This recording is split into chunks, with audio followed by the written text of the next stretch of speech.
మేము కొంత మెరుగ్గా ఉంటుందిలే అని చెప్పి కూడా ఆశించాం. వెనకబడ్డ ప్రాంతాలకు మేలు జరుగుతుంది అని చెప్పి కూడా అనుకున్నాం. చూస్తే అదేం కనపడటం లేదు. ఎందుకనంటే గత వైసీపీ ప్రభుత్వం ఏ రకమైన పద్ధతుల్లో వ్యవహరించిందో అదే రకమైన పద్ధతుల్లో కేంద్ర ప్రభుత్వంతో సయోధ్యగా వ్యవహరిస్తూ ఉన్నట్టు మాకు అర్థమవుతుంది.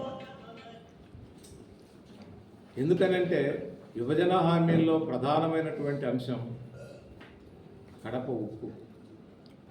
కడప ఉక్కుకు ఒక్క నయా పైసా కేటాయించాలి, కనీసం ప్రస్తావన కూడా లేదు. అట్లాగే గత 15 సంవత్సరాల క్రితం ప్రారంభించినటువంటి కడప బెంగళూరు రైల్వే లైను ఆగిపోయింది. గత 5-6 సంవత్సరాలుగా బడ్జెట్లో ఒక పైసా కూడా కేటాయించినటువంటి దాఖలాలు లేవు. అవే కాదు, విభజన హామీల్లో ఒక ముఖ్యమైనటువంటి అంశం బుందేల్ఖండ్ ప్యాకేజ్. బుందేల్ఖండ్ ప్యాకేజీ ఎక్కడా ప్రస్తావన లేదు. ఏదో మేము 50 కోట్లు ఇస్తామంటున్నారు జిల్లాకు. అది ఏ ముక్కులో పెట్టడానికి కూడా సరిపోతుంది నాకు తెలిసి. అయితే ఇవి ఒక భాగం అయితే ఇనుకబడ్డ ప్రాంతాలు ఎట్లన్నా నాశనం అయిపోయి అభివృద్ధి అయిన ప్రాంతాలు మరీ అభివృద్ధి కావాలనేటువంటి దురాలోచన కూడా ఈరోజు కనపడతాం.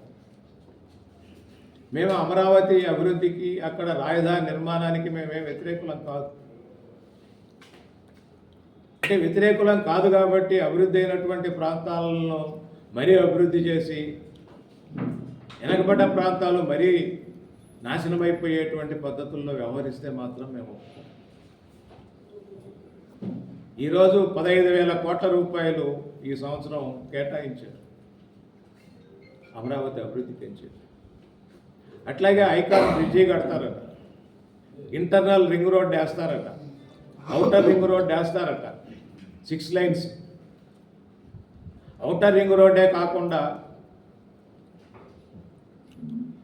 అక్కడ రకరకాల విద్యుత్ లైన్లు, రకరకాల వీటి కోసం 2,000 కోట్లు రైల్వే లైన్ వేస్తారంట. అంటే విజయవాడకి అమరావతికి ఎంత దూరం ఉందనో మళ్ళీ ఆడ 2,000 కోట్లు ఖర్చు పెట్టి అమరావతికి రైల్వే లైన్ వేస్తారంట. అంటే 60,000 కోట్ల రూపాయలు అమరావతికి ఖర్చు పెట్టాలని చెప్పి, అంటే ఇది ఒక రకమైనటువంటి వ్యాపారం, రియల్ ఎస్టేట్ వ్యాపారం. 40,000 ఎకరాల అవసరమే ఉంది రాజధానికి నిర్మాణానికి. అందుకని మేము ప్రభుత్వానికి విజ్ఞప్తి చేస్తూ ఉన్నాం.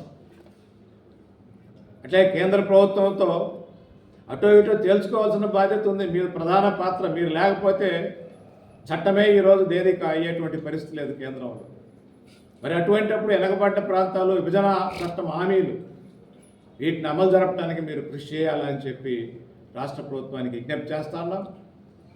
అట్లాగే మొత్తం అమరావతి చుట్టూ తిరిగితే వెనకబడ్డ ప్రాంతాలను విస్మరిస్తే మాత్రం ఊరుకునేది లేదని కూడా తెలియజేస్తూ, భవిష్యత్తులో ఇదే పరిస్థితి కనుక కొనసాగి స్టీల్ ప్లాంట్ను ఏర్పాటు చేసి వెనకబడ్డ ప్రాంతాల అభివృద్ధికి కృషి చేయకపోతే మాత్రం ప్రజా ఉద్యమాలు తీవ్రతరం అవుతాయని చెప్పి కూడా సవినయంగా విజ్ఞప్తి చేస్తాం.